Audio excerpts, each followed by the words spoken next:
Basically हमारा जो आज का प्रोग्राम था ये रोड सेफ्टी हमारा मंथ स्टार्ट हुआ उसको लेके था। रोड सेफ्टी मंथ हमारा 15 ऑफ जनवरी से स्टार्ट हुआ है जो 14 फरवरी तक चलेगा, जो हमारा वैलिडिटी फंक्शन होगा। इसमें हमने डिफरेंट प्रोग्राम्स रखे हैं। इनागुरल डे पे हमने रैली रखी थी, आज हमारा मेडिकल चेकअप कैंप था। एक जो अच्छी बात हम कर रहे हैं इस बार, यूजली ये डिस्ट्रिक्ट हेडक्वार्टर तक सीमित रहता था, बट इस बार हम ऐसा कर रहे हैं, हमने सब डिवीज़न लेवल तक सारे प्रोग्राम्स जैसे डिस्ट्रिक्ट हेडक्वार्टर पे हैं वैसे ही सब डिवीज़न लेवल पे हम ये कर रहे हैं। और हमारा मकसद ये है कि जो रोड एक्सीडेंट्स हैं जिससे काफ़ी लोगों की जानें जाती हैं, कुछ लोग हैंडीकैप हो जाते हैं, कुछ लोगों ब्रेड अर्नर होते हैं तो फैमिलीज़ सोशली और इकोनॉमिकली वीक हो जाते हैं। तो हमारा ये मकसद है कि ताकि हम जो रोड एक्सीडेंट है उनको कम करें, और जो हमारा गवर्नमेंट ऑफ इंडिया का मौत का टारगेट है कि बाई 2030 हमने रोड जो एक्सीडेंट्स हैं वो 50% रिड्यूस करने हैं, तो हम उसको लेके ये प्रोग्राम कर रहे हैं। हमारा थ्रू आउट द ईयर ही हम अवेयरनेस देते रहते हैं रोड सेफ्टी को लेके, बट ये वन मंथ जो डेडिकेटेड है जिसमें हम इंडिविजुअल तक, हर लाइसेंस होल्डर तक पहुंचने की कोशिश करते हैं। Thank you. इंडिया में रोड की वजह से रोड एक्सीडेंट की वजह से जितनी डेथ होती हैं, दिक्कत होती है, सांस लेने में कुछ प्रॉब्लम आती है, स्पेशली ऑन द पासेस। तो ड्राइवर से रिक्वेस्ट है कि इंडिया में रोड एक्सीडेंट्स के बारे में अवेयरनेस क्रिएट करना और इसको कैसे कम किया जाए उस पर डिस्कशन करना, डिलिब्रेट करना और उस पर एक्शन लेना, सो दैट जैसे एसपी साहब बता रहे थे 2030 तक हमारा टारगेट है 50% रिड्यूस करने का। इंडिया में एक्सीडेंट्स ऑलमोस्ट 4.5 लाख से ज़्यादा होते हैं और डेथ्स जो है 1.5 लाख से ज़्यादा होती है। किसी भी कंट्री के कंपैरिजन में ये बहुत बड़ा नंबर है। और ग्लोबली अगर हम बात करें तो 2010 से 20 के बीच में 5% के आसपास डेथ्स कम हुई है, लेकिन इंडिया में अगर देखें तो वही डेथ्स बढ़ी है। और साथ ही में डेथ के बाद तो परिवार पूरा का पूरा बर्बाद हो ही जाता है, बट साथ ही में जिनका एक्सीडेंट होता है, जिनको फ्रैक्चर हो गया, हाथ टूट गया, पैर टूट गया, वो कमाने वाला इंसान भी चला जाता है, तो परिवार पे बहुत ज़्यादा लोड आ जाता है और बहुत ज़्यादा इश्यूज हो जाते हैं। तो इन चीज़ों को एड्रेस करने के लिए सरकार चाहती है, एडमिनिस्ट्रेशन सबके साथ मिलकर, सोसाइटी के साथ मिलकर प्रयास कर रही है कि हम कैसे मैक्सिमम अवेयरनेस क्रिएट कर रहे हैं और ये एक्सीडेंट्स का नंबर घटाए। अब एक्सीडेंट्स दो टाइप के, दो रीज़न की वजह से हो सकते हैं। एक तो इंजीनियरिंग डिफेक्ट हो रोड में, कोई आप सभी गाड़ियाँ चलाते हैं, आपको पता है कहीं पे ब्लाइंड कर्व होता है, रोड ठीक से नहीं बना होता, कहीं पे चीज़ें दिखती नहीं, कहीं पे लाइटिंग नहीं है, रिफ्लेक्टर्स नहीं है, क्रैश बैरियर्स नहीं है, ये हो गया इंजीनियरिंग डिफेक्ट। बट दूसरा बहुत इंपॉर्टेंट वो है कि कभी कभी ड्राइवर की गलती की वजह से बहुत सारे एक्सीडेंट्स होते हैं, ये आपको भी पता है। रिसेंटली आपने देखा होगा ज़ूजिला में सुरू वैली की एक गाड़ी थी, ड्राइवर ने ओवरटेक करने के चक्कर में स्पीड में चला गया तो खाई में गाड़ी चली गई। तो इन सारी चीज़ों के ये दोनों एस्पेक्ट्स को हमें एड्रेस करना पड़ेगा, तभी हम नंबर ऑफ़ एक्सीडेंट्स को कम कर पाएंगे। तो मेन वाला जो पहले वाला इंजीनियरिंग वाला डिफेक्ट है, उसके लिए भी आपसे रिक्वेस्ट रहेगी कि आपको लगता है जहाँ जहाँ पे जिन एरियाज़ में लाइटिंग की ज़रूरत है, रिफ्लेक्टर्स की, क्रैश बैरियर्स की, अगर वो हमारे तक अगर आप इन्फॉर्मेशन पहुँचाते हो तो हम कंसर्न एग्जीक्यूटिंग एजेंसी को बोल के उसको ठीक करने की कोशिश करेंगे। और साथ ही में जहाँ पे ब्लैक स्पॉट्स है उन वाली जगहों पर, जब हमने रिव्यू लिया था इस मीटिंग का, तो कहीं पे हमारे डार्क एरियाज है जहाँ पे नेटवर्क कवरेज नहीं है, ब्लैक स्पॉट्स है, जैसे एयरपोर्ट के आगे वाला जो रोड है, डिवाइडर से बीच बीच में रिफ्लेक्टर्स नहीं है, लाइट नहीं है, वहाँ पे अभी रिसेंटली 2-3 एक्सीडेंट हुए, एक बाइक वाले की डेथ हुई थी। तो ये वाली चीज़ें हम नहीं चाहते कि हो because of engineering defect. But साथ ही में ड्राइवर्स के अवेयरनेस की बहुत ज़्यादा ज़रूरत है, हेल्थ चेकअप की ज़रूरत है, आँखों में अगर चश्मे की ज़रूरत है उनको चश्मा प्रोवाइड किया जाए, और बाकी सारी चीज़ों की। तो हम दोनों एस्पेक्ट्स को साथ साथ एड्रेस करना चाहते हैं यहाँ पे। तो उसमें आप लोगों की बहुत ज़्यादा मदद लगेगी, बिकॉज ड्राइवर कम्युनिटी किसी भी कंट्री की ग्रोथ में बहुत इंपॉर्टेंट रोल निभाती है। आपको पता है लॉजिस्टिक्स किसी भी कंट्री की ग्रोथ में बहुत इंपॉर्टेंट है। अगर लॉजिस्टिक्स का डिलीवरी ठीक हो, क्योंकि हमारा अभी रेलवे नेटवर्क उतना रोबोस्ट नहीं है, डेडिकेटेड फ्रेट कॉरिडोर्स इतने ज़्यादा नहीं है, तो मैक्सिमम ट्रक्स का यूज़ होता है हमारे यहाँ पे माल यहाँ से वहाँ एक पॉइंट से दूसरे पॉइंट पे ले जाने के लिए। तो लॉजिस्टिक्स अगर किसी भी कंट्री में अच्छे से रहे तो कंट्री की ग्रोथ में बहुत ज़्यादा पुश मिलता है, और उसमें ड्राइवर कम्युनिटी का बहुत बड़ा रोल है।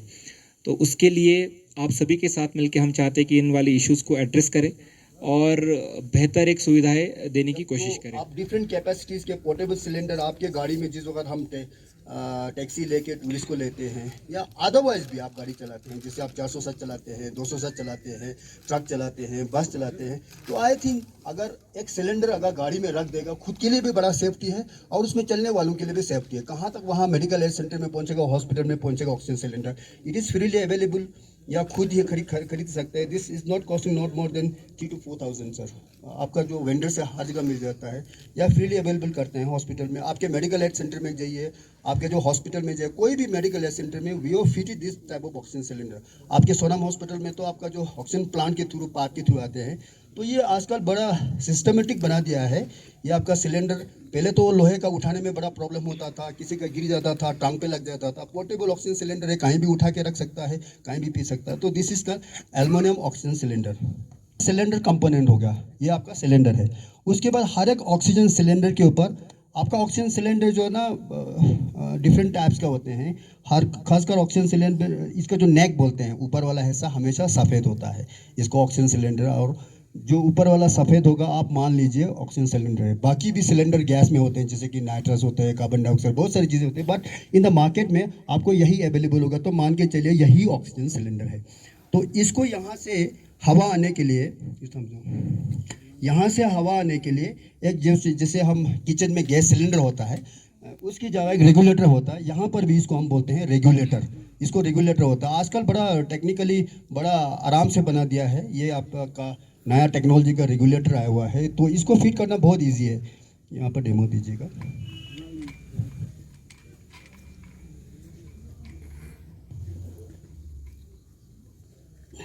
तो इसको यहाँ पर एक आपका जो रेगुलेटर जिसे हम फिट करते हैं, इसके अंदर एक नॉब होता है।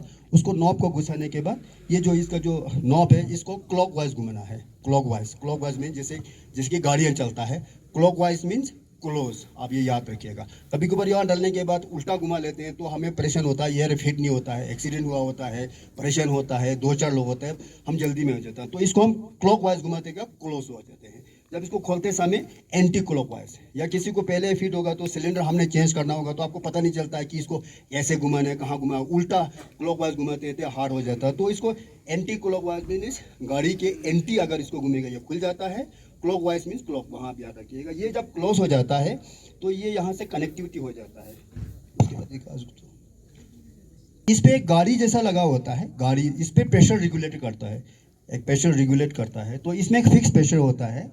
तो इसके प्रेशर के सामने एक आपके सामने आपका एक इंडिकेटर होता है, जो जैसे कि सुई होता है। जब ये सुई नीले पे होता है, दैट मीन्स ये ऑक्सीजन सिलेंडर फिल्ड है, इसमें हवा है, इसमें गैस है। जब ये नीले से यहाँ से ख़त्म होके लाल पे पहुँच जाता है, तो इसका मतलब ये ऑक्सीजन सिलेंडर ख़त्म हो गया है, मरीज को देके ख़त्म गया। जाहिर सी बात है, आप सबको पता चल जाता है। जब नीले पे होता है फील्ड है, लाल पे हो गया ख़त्म हो गया। वैसे भी लाल मीन्स डेंजर है ना, कोई भी लाल चीज़ देखा रहा है यार डेंजर है, तो हमको पता चल जाता है यार लाल पे पहुंच गया, कुछ गड़बड़ तो होने वाला है। गड़बड़ क्या होगा? सिलेंडर ही नहीं होगा, गैस ही नहीं होगा, और इसमें क्या गड़बड़ होने की चीज़ है। तो ये लाल पे होगा। तो ये आपका यहाँ पर, तो ये ऑक्सीजन सिलेंडर यहाँ से गैस आके ये पाइप जैसा होता है, ये आपका छोटा बोतल जैसा दिखा दिया गया। इस बोतल में क्या हो जाता है, छोटा सा पानी भरा होता है, क्योंकि ह्यूमिडिफिकेशन, क्योंकि हमारा यहाँ पे ड्राई एरिया है, तो हम वैसे भी हवा लेते हैं, उसमें ह्यूमिडिफिकेशन होना बहुत ज़रूरी है। तो ये जो गैस यहाँ से ड्राई गैस आके इसमें आपके क्या बोलता है इसको, पानी में जाता है, तो वो ह्यूमिडिफाइड हो जाता है, तो मॉइस्चर आ जाता है। ड्राई गैस जितने भी ह्यूमिडिफाइड या मॉइस्चर वाला गैस हो जाएगा, आपके नाक में इरिटेशन नहीं होगा, गले में इरिटेशन नहीं होगा, हम उसको ह्यूमिडिफायर बोलते हैं। उसके बाद ये छोटा सा एक पाइप डाल के होते हैं। ये पाइप डालने के बाद ये आप देख सकते हैं, ये मुंह के ऊपर ढकना होता है, इसको हम फेस मास्क बोलते हैं। फेस मीनी चेहरा, मास्क मीन्स मास्क, जैसे कि हम मास्क लगाते हैं कोविड में, मास्क में नहीं डालने वाला। तो इसका जो नॉब ऊपर वाला होता है, ये नाक की तरह बना होता है। ये जो नोकीला होता है, नाक के ऊपर डाल दीजिए। नीचे वाला ये ब्रॉडर होता है, थोड़ा जंक्शन जैसा होता है, ब्रॉडर होता है, ये चीन पे डाल दीजिएगा। जैसे मैं डेमो दे दूंगा इसको, ये ऐसे दे दिया आपका, है ना। ये नाक के ऊपर आ गया, ये वाला टिप, और ये ब्रॉडर होगा आपके चीन के ऊपर आ गया। तो इसमें क्या हो जाता है, हवा का जो फ्लो होता है वो सही मानों में चला जाता है। तो इसके साइड पे छोटे छोटे सुराख होते हैं, तो उसमें हवा, बाहर के एटमॉस्फेरिक एयर भी इसमें इंट्रैप होता है। जब हम सांस छोड़ते हैं, अंदर लेते हैं हम ऑक्सीजन, बाहर हम छोड़ते हैं कार्बन डाइऑक्साइड बोल के। गैस का 2 नाम है, जो अंदर हम लेने वाले को हम ऑक्सीजन लेते हैं, बाहर छोड़ने वाले को हम कार्बन डाइऑक्साइड बोलते हैं। ये कार्बन डाइऑक्साइड यहाँ से बाहर निकल के चले जाते हैं। इसको हम बोलते हैं कि कभी कभार ये फेस पे डालने में किसी को परेशानी हो जाता, तो नेजल प्रोंग में भी होते हैं, प्रोंग के बाद कभी हम पानी नहीं पी सकता है, बात करते समय हमें मुश्किल हो जाता है, तो कोई चाहता है कि यार मैं ऑक्सीजन भी पीऊँगा, पानी भी पीऊँगा, बात भी करूँगा। तो उस वक्त हम क्या करते हैं, नाक के नीचे यहाँ 2 प्रोंग डाल देते हैं, छोटे छोटे नोकीले 2 हो जाते हैं। ये नेजल प्रोंग आपके सामने हो गया। ये पीछे से घुमा के ले आते हैं हम, घुमाने के बाद नाक में इसका प्रोंग डाल देते हैं, नाक में डाल दिया। कोई इजी है, जैसे कि हम टोपी पे डाल दिया, नाक में 2 डाल दिया, यहाँ से ऑक्सीजन चले जाएगा। जिसको फेस मास्क चाहिए फेस मास्क डाल देते हैं, जिसको नेजल प्रोंग चाहिए नेजल प्रोंग डालते हैं। तो ये डिवाइसेस बोलते हैं ऑक्सीजन नाक में जाने के लिए क्या क्या डिवाइसेस हम यूज़ कर सकते हैं। इससे भी आगे भी डिवाइसेस है, वो हम लेमेंस पर्सन के वक्त उतना हमें ज़रूरत नहीं पड़ता। हॉस्पिटल में बहुत सारे और भी गया है 0 से लेकर 10 तक। अगर आप 0 पे यहाँ पे आपका मार्किंग किया गया होता है 0 to 10, दैट मीन्स 0 जब खोलेंगे 1 पे आ जाता है, फिर 2 पे आ जाता है, फिर 3 पे आ जाता है, फिर 4 पे आ जाता है।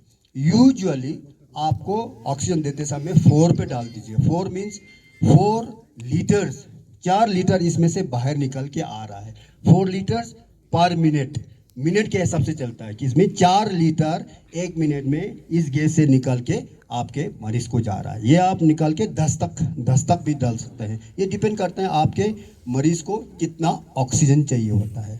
ऑक्सीजन तो ये 4 से हम शुरू करते हैं, हाई एल्टीट्यूड एरिया में तो 4 से शुरू करते हैं, नीचे हम इसको 2 या 3 से।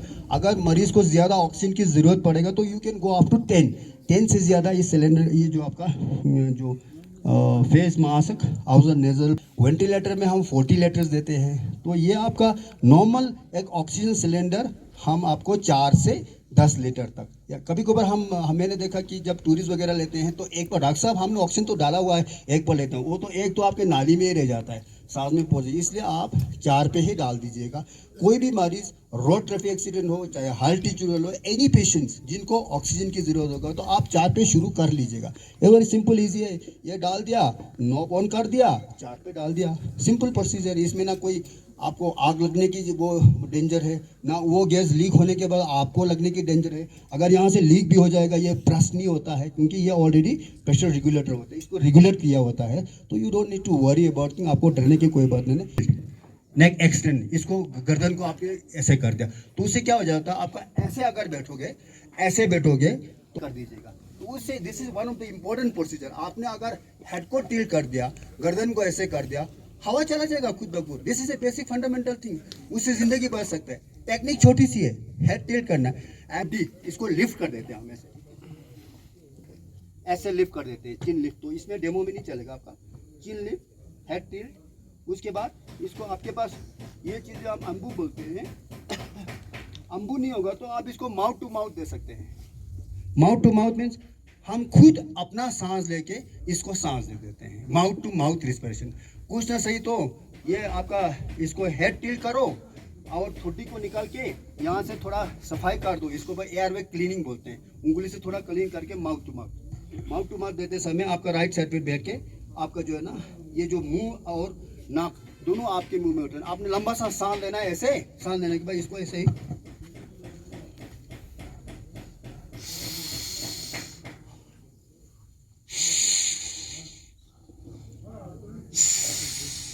ऐसे सांस देगा, इसकी छाती फूल जाएगा, उसको हवा मिल गया। आप खुद ऑक्सीजन ले रहा है, इसको ऑक्सीजन देगा, ही गेट्स एन ऑक्सीजन, इसको ऑक्सीजन मिल गया, इसको mouth to mouth respiration. First aid box में ये चीज़ छोटी सी सस्ती भी मिल जाता है, हर मार्केट में मिल जाता है, इसको अम्बू बोल देते हैं। हवा देने का तरीका ये ऐसे रीब्रीथिंग होता है, ऐसे खरीद के गाड़ी में रख दीजिएगा, अपना भी जिंदगी बच जाएगा, किसी और का भी जिंदगी बच जाएगा। इसको डाल के मुंह पे डाल के इसको हवा डाल दें। इसका दिल जो है ना, दिल के साइड पे जो होगा ना आपका, इस साइड पे लेफ्ट साइड पे होगा ना, लेफ्ट साइड पे आपका हाथ को ऐसे करना है, आपका हाथ ठीक है, इसको ऐसे कर देना है, ऐसे कर देना है। ऐसे करने के बाद इसको ऐसे, इसको लेफ्ट को यहाँ डाल दिया, लेफ्ट को यहाँ डालने के बाद इसके ऊपर राइट डाल के इसको ग्रिप कर देना, ग्रिपिंग कर दिया। ऐसा करना सबको आएगा ना, ग्रिपिंग कर दिया छाती के ऊपर, आपका लेफ्ट साइड के हाथ के ऊपर, इसको दिल को दबाना है। दबाते समय आपने क्या करना है, आप नील करना है, आपको होल बॉडी वेट, ऐसे नहीं करना, ऐसे नहीं करना, ऐसे जाएगा तो वेट नहीं जाएगा आपका, यहाँ से जाएगा पूरा होल बॉडी वेट आपका जो है ना, पूरे जिस्म का जो वेट है इसके ऊपर, जैसे कि दबाव आ रहा है ना, होल बॉडी वेट स्ट्रेट करके इसको दबाना है ऐसे। बस चल रहा है आपका दिल, कुछ नहीं, दिल बेचारा को आपके कंट्रोल में ला लिया, डाल दिया आपका। बस 1 मिनट में देते रहो ऐसे, जितना जल्दी देगा देते रहो, फिर बीच में हवा देते रहिए, इसको हम सर्कुलेशन बोलते हैं। जितना ये आपका 30 देते हैं एक साइकिल में 30। क्वेश्चन इज दैट एक बेहोशी पेशेंट को आप पानी नहीं पिलाना होता है, पिलाने होगा, पानी नहीं पिलाना होता है, क्योंकि पानी जो है ना वो ठीक तरह से उसका रिफ्लेक्स नहीं होता है, पानी उसके पेट के बजाय लंग्स में चला जाएगा। लंग्स में तो हवा है, ये तो लंग्स हवा बैठने का जगह है। वो बोला अरे यार पानी कहाँ से आ गया, मैं तो नहीं लूंगा, वो आपको छलछस करेगा, ठीक है ना, रिफ्लेक्स करेगा। तो यू डोंट हैव टू, तो हाँ, तो उसको पानी आपने नहीं पिलाना। It is a good question.